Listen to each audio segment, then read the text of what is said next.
Welcome to another episode of the Real Estate Baddie podcast, where I like to talk about real estate, entrepreneurship, and current events that affect our industry. My name is Tabitha Richardson, and I am your host. Today, I'm going to be talking about the 5 ways that new agents can attract new clients. I know it's super tough out there for newer agents, so this video is for you. So let's jump right into it. On my social media, Instagram and Facebook platforms, I posted this week 5 tips, and today we're going to talk about those 5 tips. So let's start with the first one. So the first thing you want to do is have brand consistency across all platforms. You want to make sure that you are sending the same message everywhere. So if someone decides to Google you, because we know that's how all searches start these days. If they decided they wanted to Google you, you want some information to come up about you under your name, and you want every website that a prospect clicks on to have the same consistent message. So to do that, first, what we're going to do is we're going to draft a really great bio. Your bio should include information about you, your background, your experience. And if you don't have much real estate experience, but you do have some sales experience, you want to just include some of that sales experience, because although it's not in the same industry, it is the same umbrella of sales, because ultimately real estate is sales and customer service. So first, we're going to start out with a really great bio. And if you don't really like writing, because I know a lot of people don't really like to write, you can maybe get someone else to write it for you. You can hire a copywriter on Fiverr.com to maybe write a really nice copy for your bio. Then once you do that, you want to have some professional pictures taken, because you're pretty much a professional, right? So you should have some professional pictures taken of you so that you can have the same picture, or at least the same theme of picture, across the different platforms. So when someone clicks on your page, you want them to recognize who you are. You don't want to have pictures from 10 years ago that really doesn't look like you. And although you might like the picture, it's not really who you are today, and it's not what you look like today. You wouldn't want someone to show up at a property and not know who you are because you look so different from your pictures. Then next, you want to make sure that you utilize the space, the little real estate space for bio under Facebook and Instagram. It only allows just a few characters, but you want to utilize that space to the best of your ability, making sure that you stipulate who you are, what you do, and how you're going to help people. So Instagram and Facebook, they only allow a small space for you to do that. So make that space count. The other platforms like LinkedIn, they do allow a lot more space for you to add information. And then on the real estate websites like Zillow, Trulia, Realtor.com, and other sites like that, because there's hundreds of real estate sites out there, but those are the major ones. And you want to make sure that you have a bio on each one of those, because you can absolutely get new clients from those sites. I get people that call me off of those sites all of the time, and agents that work for my brokerage have also come from seeing my profile on one of those websites. So be sure that you do have a really nice profile, picture, bio on those sites. And don't forget Google My Business. Make sure you set up a profile under Google My Business so that when someone Googles you, your name pops up immediately on Google. Alrighty, now, next one, number 2, authority. You want to be an authority in your space. And to do that, you do need to show that you're an authority in the space. And how we accomplish that is by just going out and teaching people, showing that you know what you're talking about. By teaching people and sharing your information, it allows them to see who you are, what you know, and then you can become an authority in the space. And I know that some people feel, hey, well, there's so many other realtors out there that they, disseminate a lot of information. And that's very true, but they're not you. And they don't have your sphere of influence. So the people that's in your sphere, they're waiting for you to teach them, to show them what they need to do in order to accomplish their goal. So you want to make sure that you are positioning yourself to be the authority in that space. And to do that, you're going to have to get in front of the camera, and you're going to have to create content, and you're going to have to post on most of these social media sites so that you can be the authority in the space. You want to make sure that you're providing value to people. You could talk about a lot of different things. You can talk about the behind the scenes, so you can walk people through the day in the life of a realtor, the things that you do, because most people only see the front end stuff, but they don't get to see the back end information that we do, like paperwork and, all of the phone calls that we have to make and just different things that we do. So you want to show them that. You can talk about just real estate in general, talk about the real estate process. You can talk about the pre-approval process, the requirements to be pre-approved. You could talk about credit and how to get your credit ready, what, credit requirements someone would need in order to be able to buy a home. You can talk about the differences between an appraisal and a home inspection. You can talk about an as-is addendum and what that actually means. So there's a lot of things that you can break down in this process and you can talk about. And also don't forget about the sellers. Talk to the sellers about what they need to do to prepare their home to be sale ready. So just think about all the different areas of real estate that you can talk about and you can educate your sphere about. Alrighty, so now we're going to jump into the third one, which is exposure. So now there's a little bit of exposure in the first two parts that we talked about, but really you need to jump out there. You need to put yourself out there. And if you're afraid of video, you're going to have to get over that. You're going to need to do more video and you need to be more visible. People need to see you. You cannot be a secret agent. You just cannot be. You can't go and get your license and then be afraid to tell people that you're licensed, because the ultimate goal is for you to help people. In order for you to help people, they need to know that you're there. So you need to work on your exposure, putting yourself out there, putting your face out there and talking to people. So when you're out and about, you need to talk to people and tell them what you do. You need to talk to your Uber driver. You need to talk to the people in the grocery line. You just need to talk to people everywhere that you go and let them know what you do. And then secondly, you want to do live videos and webinars. So jump on live, announce that you're going to be doing lives.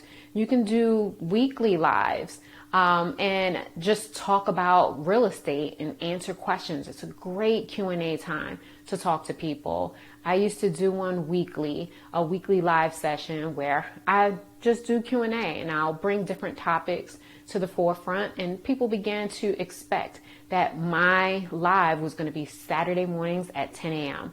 Unfortunately, when I started getting really busy when the pandemic hit, I wasn't able to do them anymore, but they were a good resource for me to just be out there and let people know who I am, what I do, and how I can help them. So you want to maybe work some doing live sessions. And if you're not really comfortable on doing live, you can pre-record your videos and then upload them. You can upload them to YouTube and create a YouTube channel, or you can upload them to your social media just so you can disseminate that information in there. And then once you get comfortable being in front of the camera, then you can do more live sessions, because it gives you that opportunity to interact with people live. So if the videos become too cumbersome to pre-record, just jump on live And I believe social media, Facebook and Instagram, they both have the ability for you to just practice going live without anyone seeing you. So use that tool, use those resources. Then, like I mentioned, YouTube. Make sure you get your YouTube page set up so that you can upload your videos, so that you can drive traffic there and people can see all of the videos with you just educating the public on real estate and why it's important. Why is it important to you and why it should be important to them? All right, now let's jump to the fourth one. So the fourth one is landing pages. And I really do love landing pages. It's a place that you could just drive traffic and you pretty much are doing an exchange. I am giving you free information in exchange for your contact information. And why is that so important? Well, you need to start building up your pipeline of people, because most people that you meet are not going to be ready immediately. So this allows you to just work them until they are ready. It gives you the opportunity to be front and center, top of mind once they think about real estate. So with your landing pages, there's several different type of landing pages that you can use. One of the landing pages I use most often is for sellers to find out what their property is worth. So they go to my landing page and they put in their contact information, and in return, they get a report stating what their property is worth. Now, it's not a human person doing this market analysis. It's system generated, so it's not always going to be really accurate, but you should have their contact information where you can reach out to them and you can follow up and see if you can have a meeting to give them a customized market analysis of their home. But the important thing is that you got their information. So what happens when you get someone's information? This is what should happen. So their information should drop into a CRM, which is a customer relationship management system. And then from there, it should go into an email campaign where you have a campaign of emails set up where once somebody hits it, it's going to automatically initiate emails going out to them on a predetermined time frame. What this does is stay top of mind to those prospective clients. And then when they're ready, they can reach out to you. So it's like you are the one that's, constantly emailing them, staying in communication. But it's not, it's your system. You do have access to see what emails are going out, because maybe you might have created it or you've at least gone through to see what the emails state. So that is a really great way to get more, to drive traffic to your landing page, get contacts so that it can go into your sales funnel. Now, I didn't mention sales funnel, but I will talk about it really, really quickly. So a sales funnel is basically, it looks like a funnel. It's like this. So the sales funnel, when leads go in, it goes in at the top of the funnel, which is the widest, and then you warm them up and they come down right through the bottom of the funnel when they become clients. So your CRM and your email campaign should be warming people up through the sales funnel. It's your pipeline. So you need to make sure that you're getting as many, contacts in your pipeline so that it goes through your sales funnel and turn into clients. So that's a great way for you to stay top of mind in front of people, build up your sales pipeline, and have exposure to people. And it's an automated process. The name of the game here is to have as many automated processes as possible so that you can concentrate on income producing activities that bring in the clients and turn them into, bring in the prospects, turn them into clients so that you can just work with the clients. Your automated systems are doing the hard work of staying in contact with them. Alrighty, so now we're going to talk about the last one. And I saved the best for last. So open houses and home buying seminars. So these usually people are a little bit warmer, but not always so warm. But I've gotten a lot of clients through home buying seminars as well as open houses. So let's just break down both of these. First, your open house. Your open house, if you are a new agent, you may not have a listing. So what you're going to do is you're going to be proactive and you're going to reach out to some seasoned agents in your office, and you're going to ask them whenever they have a new listing that comes on the market, you're going to let them know that you want to do open houses and ask them if it's okay for you to do an open house. If they say yes, which many times they will, because a lot of seasoned agents don't do their own open houses.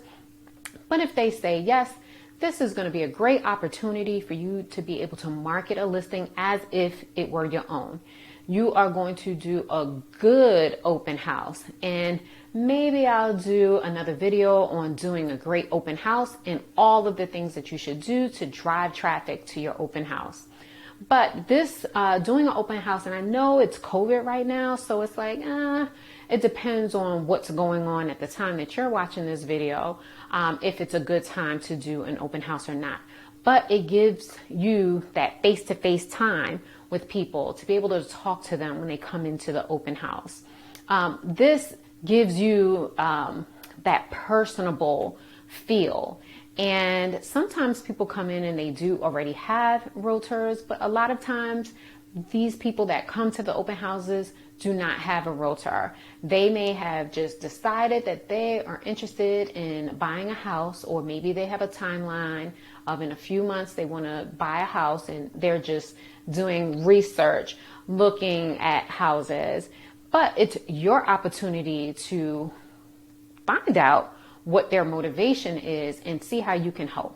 Ultimately, you're the professional. So they're looking to you to tell them how to get them from where they are right now to where they want to be, which is keys to a new home. So it's up to you to find out and to dig a little deeper to find out how you can help this person. Add them into your pipeline so that you can keep warming them up. Now, you should have some type of software that you can use at an open house. In my brokerage, we use Spacio. That is part of the product suite that we have with the brokerage. But I used to use Listings to Leads. That is a great, inexpensive tool that gives you landing pages. It gives you the software that you can use at open houses to capture people's information. So you shouldn't, have those printouts anymore and people writing their information, and they can see all the people that have come and all of their contact information. That's really old school. You want to make sure that you're getting some technology that as soon as these people, step through the door, they're filling out the information in your technology. And once the open house is done, they'll automatically get an email with a link to the property listing and pictures and all of that. And, you're following up with them to make sure that they're good, if they have any questions, or if they're interested in the property and submitting an offer. And then just continuing to follow up with these prospects. So open houses are a great way for you to quickly ramp up and get new leads. Now, if you're a newer agent and you don't have any clients, you should be aiming to do an open house at least once a week. At least once a week. If you're not able to do it once a week, at least 2 to 3 times a month. This is your opportunity to ramp up really, really quickly. So be proactive, reach out to the agents in your office and see if you're able to host an open house for them. Then the last one is the home buying seminars. So these are great too, because usually most people that are coming to home buying seminars, they are saying, I want to buy a house and I don't know the process and I need your help to walk me through what I need to do. Now, again, with COVID, a lot of people aren't doing in-person home buying seminars, but you can do a virtual. You can use Zoom or whatever webinar tool that you want to use, like a Webinar Jam or just whomever you want to use. You can use Google Meets. So whatever you want to do, however you want to do it, you can set up a Facebook page, private group page for your event. Be creative. Doesn't matter, just as long as you get the information out to people and you're able to capture their information as well. So with the home buying seminar, you're going to take people through the process. I recommend that you team up with a lender so that they can do pre-approvals on the spot. They can also educate the clients on the pre-approval process and the lending process and talk about different loan programs and, loan packages. And if they're in an area where there are home buying grants, they can discuss that as well. And then you talk about just the contracts and searching for houses and things like that. It's a really, really great way for you to build your pipeline and get clients that would be interested in purchasing a home. So these were my 5 tips on how you as a newer agent can attract clients to you. Hopefully this information was valuable to you. And just before we end this, I wanted to let you know some of the other things that are going to be up and coming with me. So I will be releasing a couple of different courses this year, but the first course that I am going to release is the 90-day accelerator course for my newer agents, because there are a ton of new agents out here, and I am always on the real estate websites, and I hear just the pain that people have of not really knowing what to do, not knowing how to get new leads, not knowing the process, and just having a lot of questions. So my first course is going to be for you, the newer realtor. So that's going to be releasing really, really soon. I am going to have a free, not a free, but a pre-sale where it's going to be deeply discounted, because the first one is going to be live, because I want to make sure that I am giving the information that you guys need. And then after that, it will turn into a pre-recorded course. So that's the first one that's coming up. And then I'll have another one that drops that is for someone that's a little bit more experienced, but they just can't reach that 7-figure mark. So just helping the more experienced agent build their systems and processes so that they can be successful and hit that 6-figure mark. Then we are also going to be launching a Monday morning power call, where it will be a call every single Monday morning to inspire, motivate, educate, collaborate, just to get your week started off right. So that's something that's going to be coming very soon as well. And then the coaching and mentoring program. So stay tuned. There's going to be a lot that's coming, because I want to see you be successful and have an awesome, amazing 2022. So that's it for me. Again, thank you for tuning in and watching. My name is Tabitha Richardson, and I look forward to see you in an upcoming episode.